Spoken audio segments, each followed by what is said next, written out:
Nandyan yung mga kaibigan ko, yung mga matagal ko ng kaibigan na nasa nagsusuporta.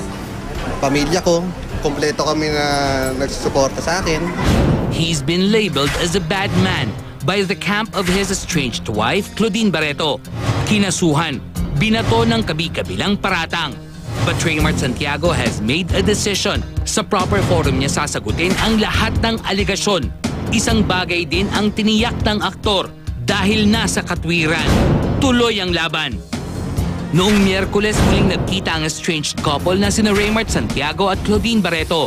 Ang unang napansin ng media ay ang bagong hairstyle ng aktres. New look, new outlook, positive outlook sa buhay. Yun lang yun.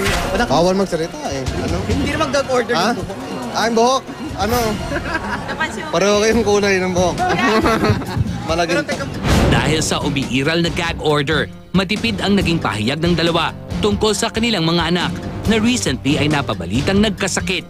Kumusta na nga ba sina Sabina at Santino? Siyempre better after ma-hospital yung mga anak. Siyempre I'm a lot better. Kahit sino mang ina, diba? Bawal magsalita tungkol sa mga bata. Sorry. Aminado si Raymart na posibleng magtagal pa ang court battle nila ng aktres. Siguro. Mahaba ba? Mahaba pa. Oh. Pag meron kami pinaglalaban, hindi nakakapagod yan eh. Diba? At siyempre mahirap, diba? Pero matatapos.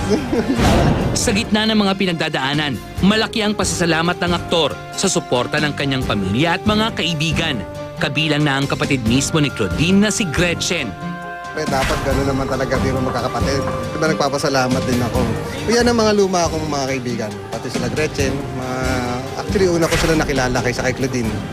Samantala, in a previous interview, ay nangako si Raymart na maglalabas rin siya ng ebidensya laban sa kanyang estranged wife. Gayunman, hanggang ngayon ay hindi pa niya ito isinasa publiko. The actor told Star Talk why.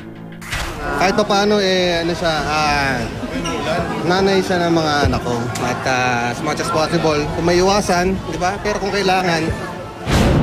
Ano naman ang masasabi ng aktor sa obserbasyon ng ilan na isa siyang battered husband?